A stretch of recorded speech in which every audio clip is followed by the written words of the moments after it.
Assalamualaikum warahmatullahi wabarakatuh. Salam jumpa kembali dengan saya Imam Rika Rusoladi di IT Channel.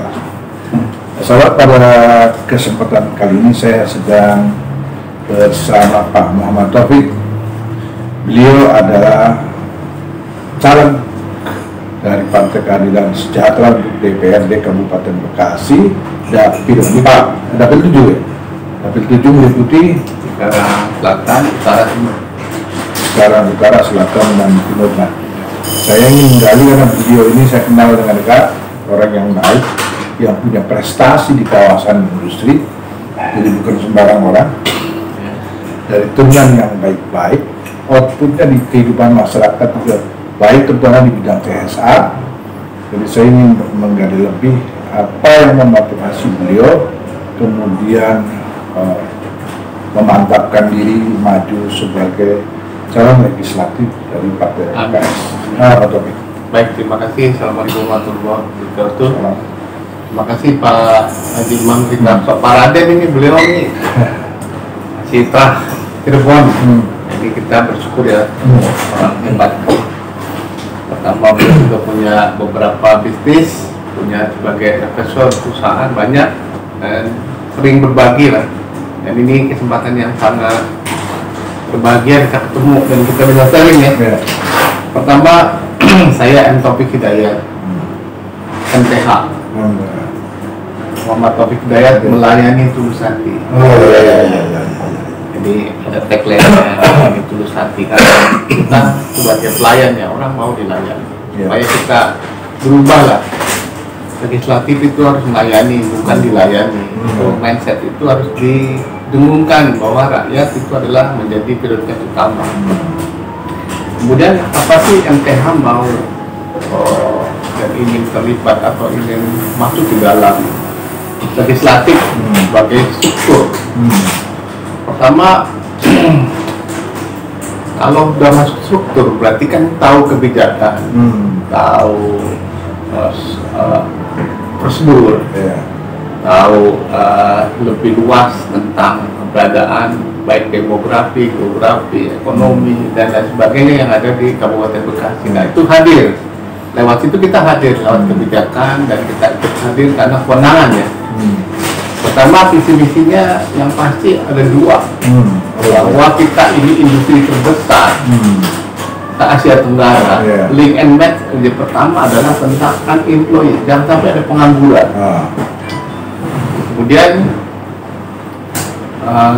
menjadi pengangguran ngapain nih? Pasti kan harus ada mekanisme atau ada solusinya. Ngapain kan cuma sebagai operia aja mau nggak ada pengangguran, itu semua juga bisa.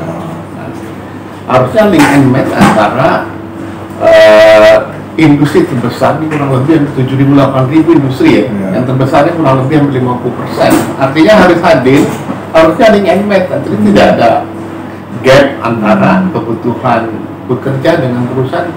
Gimana? Lama ini hadirnya pemerintah berdarah sendiri.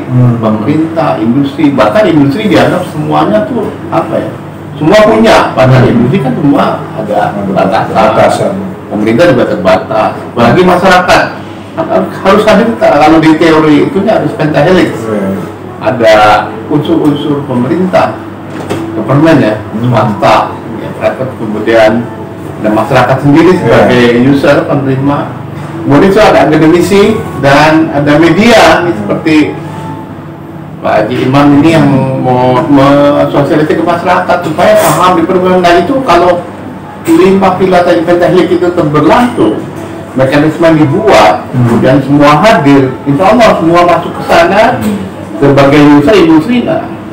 Kenapa itu harus dibuat? Supaya mekanisme sekarang ada namanya manpower sendiri, ada mana lebih tanda kutip banyak yang berperan di luar itu. Kalau calon kan jadi timbul ada bayar segala macam-macam lah ya. Kita ada ormas, jadi lebih kedepanin orang-orang yang di luar struktur, artinya di luar yang memang tidak mengerti tentang bagaimana tentang kualitas SDM dulu, artinya supaya timbul link and match tadi, supaya antara kebutuhan industri. Nah itu industri juga hadir, mungkin jadi mentor, pemerintah nanti lain dari kebijakan. Bukan mungkin dia tempasin. Kan selama ini bangun BLK bangun aja, itu how to do-nya. Maksudnya ngapain lagi berikutnya? Jadi hanya putus. Maksudnya integrasi di situ hadir. Nah, kita misalnya hadir, kita buat kebijakan, buat perda menjadi mandatory. Jadi kewajiban, keharusan. Jadi di situ bisa diolah supaya masuk. Kita selama ini kita belum ada kebijakan yang melompat seperti itu. Kita buat out of the box lah, kita buat karena terbesar. Harusnya malah sudah dibentuk dari dulu-dulu. Jadi jangan terlena kita dengan industri terbesar, tapi masih banyak lihat di depan kita ya jalan masih belum baik, menunjang dari baik industri, belum dikatakan dengan industri, harusnya sudah nyaman ya. Terus kedua, local bags, nanti tidak ada sampah. Sampah ini masalah, memang nggak masalah bagi perumahan, penduduk, warga bayar selesai diambil. Nah, pemerintah kebijakannya pun harus menyelesaikan. Kita contoh itu sekarang yang sudah berhasil Banyumas. Banyumas itu konsepnya mereka tuh pemerintah hadir tadi udah membuat mereka dari budgeting, aturan, sarana, kemudian regulasi semuanya diatur sehingga semua teratur. Sementara di Bekasi ini hanya beli lahan, kemudian bentuknya kalau nggak salah ya, tolong dikoreksi, ini dana 100 miliar itu hanya untuk membeli mobil, kendaraan, mengatur, bayar supir, hanya mengenai itu aja putus. Dan sampahnya ini substansinya tidak. Nah harapannya bikin karisma tadi sama kita hadir juga. Di situ kan kita ada industri, bagaimana pemilihan sampah dan ini kita dibatik semua akademik itu supaya selesai. Nah sekarang bisa macam-macam untuk end produknya macam-macam, sampah bisa jadi kompos, bisa jadi malah semen, bisa jadi bahan apa dan lain sebagainya. Yang terbuat bisa jadi bahan bangunan. Nah itu bisa menjadi teknologi dan kita sangat bisa. Nah itu yang memikirkan itu dua penting karena kalau di mapping sosial penyakitnya kita itu baik skala kabupaten atau di kawasan sendiri. Jadi itu kalau yang lain kawasan yang Allah mendukung. Di luar itu program utama. Di lain lagi yang paling penting dua lagi tentang ada namanya kita pengen nih di industri kan orang pengen cepat, namanya digital public services. Nah kita perlu semuanya berbasis on base digital. Jadi orang melayani baik masalah regulasi, perizinan semua the best. Tapi sekarang the best baru setengah hati. Digenjot kita bisa mampu. Kalau belum mampu kita minta. Maka saya lebih frontal lagi atau lebih sporadis kita bikin aja langsung otonomi khusus. Tapi apakah karena kita pelabuhannya tidak bisa kabupaten kota lain. Menurut data kita menyumbang 40 triliun ke pusat. Sementara dana perimbangan kita kebutuhan kita cuma 7 T. Sementara belanja pegawai 50 dan sebar untuk 23 kecamatan. Dan itu apa namanya belum. Sementara kita bersebelahan dengan daerah kota khusus yang dananya hampir 70-80 triliun. Kemudian mereka sudah contoh ada cek lingko itu nggak semua. Nah bisa kita sebetulnya kita bisa kalau itu diolah. Nah, kita dorong tadi digital public services yang integrasi transportasi, moda transportasi itu menyambungkan kita zona industri. Yang terakhir yang paling penting adalah pemekaran kota Cikarang. Kenapa? Kita punya kebijakan mendorong industri sesuai tagline MTH itu Bekasi maju. Mengacu dari pola pikirnya, SDM-nya, berkembang faktanya, ini negara industri, daerah industri. Jadi kalau itu terpenuhi, insya Allah kita mungkin lebih lompat sejarah kali itu cepat. Kalau itu artinya kan punya pemerintahan, punya anggaran, punya percepatan. Jadi komplain-komplain nih kaitannya. Jadi tidak ada mobilisasi orang dan barang itu yang sekarang kan sendiri-sendiri. Tapi kalau di fasilitasi pemerintah, sementara kita industri kawasan sudah siapin semua. Itu ada drive-port, ada tren, nanti kita lagi ada kereta. Nah itu kan bisa difasilitasi. Sebetulnya tinggal akses, sebetulnya tinggal goodwill, tinggal kemauan kita. Sistem yang makanya MTH hadir itu itu penting karena itu prinsip-prinsip semua tentang kemajuan Bekasi. Kalau itu yang menjadi semangatnya MTH seperti itu. Ya, ini bahwa penataan Kabupaten Bekasi perlu konsep-konsep yang betul. Jangan rutin kelihatannya satu area tapi community sendiri jadi ngawur. Iya, koordinasinya kurang, berjalan sendiri, dan industri juga seakan tanda kutip dianggap semuanya punya, padahal nggak semua. Ada batas. Ada batasnya, dan tuntutan ditambah penyakit kita banyak ormas, tarimanisme, kemudian apa namanya, perjaluan apa lagi, ormas kan banyak. Jadi ini yang dikeluhkan oleh keluhan baik industri ataupun masyarakat. Mereka nggak apa-apa hadir kalau ada difasilitasi, mereka sebagai bagian dari perkembangan industri, dilibatkan baik-baik untuk meningkatkan kualitas SDM, nggak apa-apa. Karena LSM fungsinya itu, meningkatkan, mengontrol, betul nggak. Jadi selama ini harus bekerja sungguh-sungguh untuk berubah Bekasi. Nah, ini sama MTH seperti itu konsepnya. Berdiri tegak lurus, dan kita harus sesuai prinsipnya. MTH sendiri ada 4. Integritas. Integritas bukan hanya menyalon, ini prinsip hidup, dunia dan akhirat. Kejujuran wajib. Mandatory namanya. Yang kedua, kapasitas. Kapasitas MTH insya Allah dari segi akademisi cukup, dari segi kapabilitas ya, dari segi knowledge, experience, pengalaman, soft skill, hard skill cukup, dan relationship kita cukup. Jadi artinya manapun kita siap ibaratnya untuk memaju, melintas. Nah, mimpi saya juga bagaimana kita nih hadir antara pemerintah daerah dan tokoh-tokoh penguasa kawasan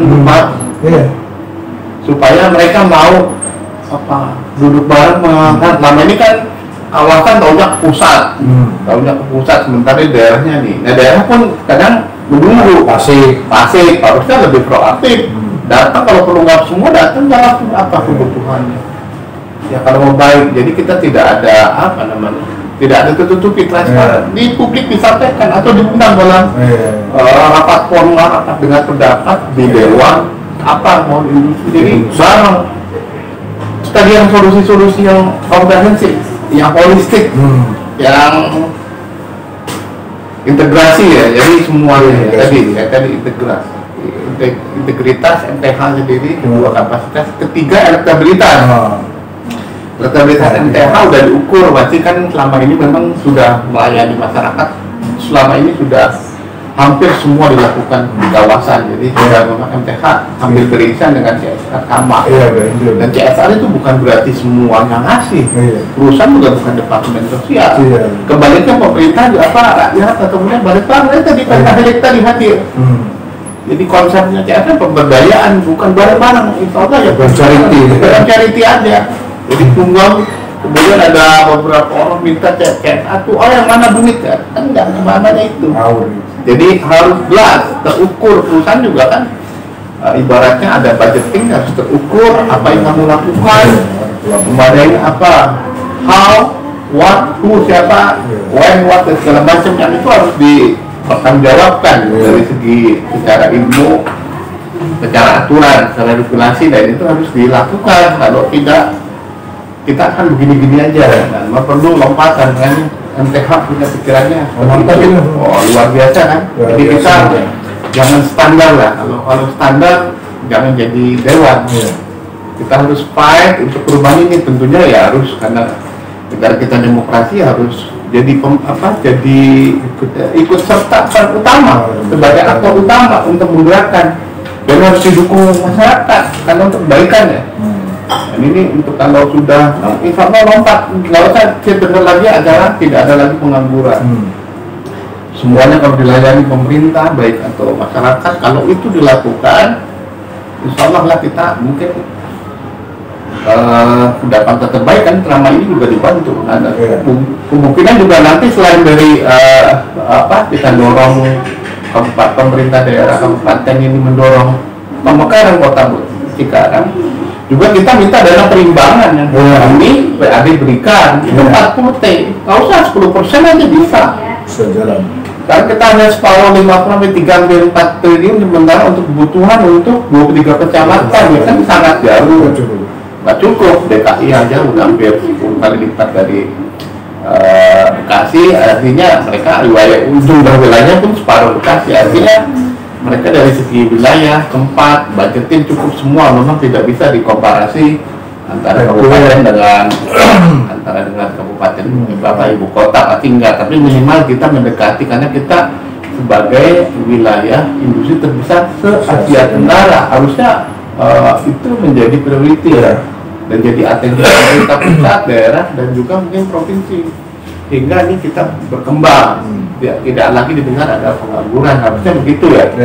Itu mungkin nanti impact-nya dengan tentunya dengan kualitas SDM yang ada. Jadi tadi ya, yang terakhir isi tas.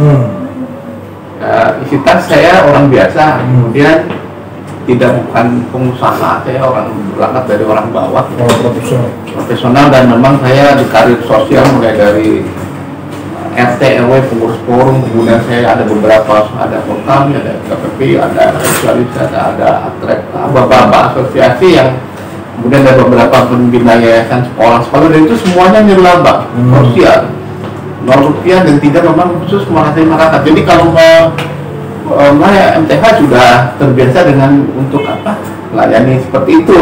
Jadi bagian memang sudah bagian dari baik dari kantor ataupun di lingkungan.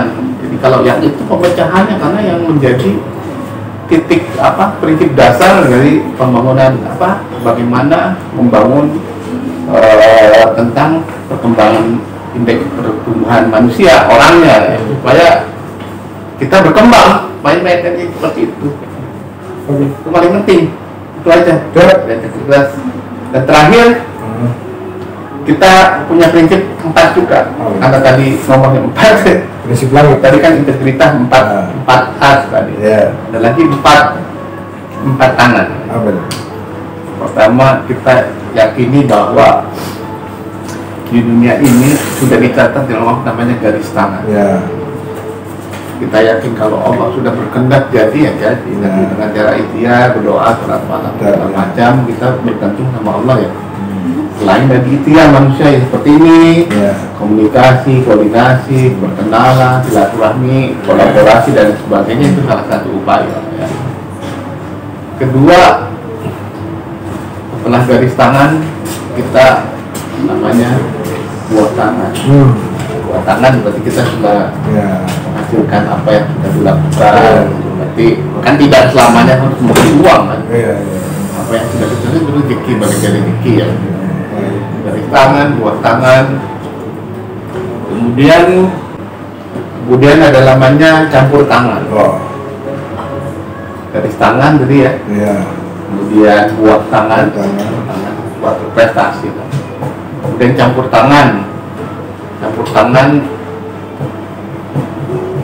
kita komunikasi, bergaul, sensitif, apapun, ngomong segala macam, itu namanya campur tangan. Artinya terlibat langsung.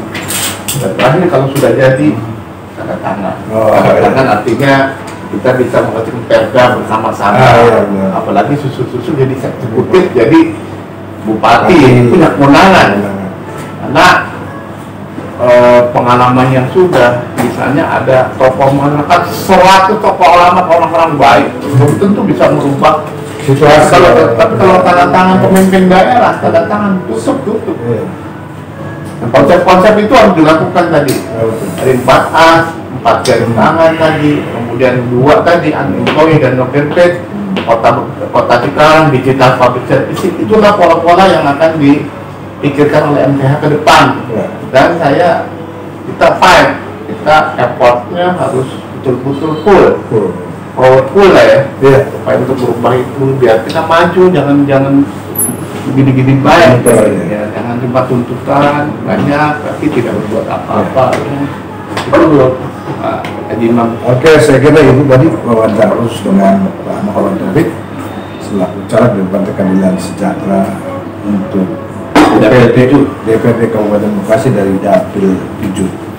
Karena beliau terlibat aktif di segala aspek kehidupan di Kabupaten Bekasi, khususnya Cikarang ini, maka beliau sudah khatam tentang apa yang ditouchment sehingga Bekasi ini, Kabupaten Bekasi ini melompat jauh untuk kemajuan, termasuk adalah pemberdayaan terhadap masyarakat.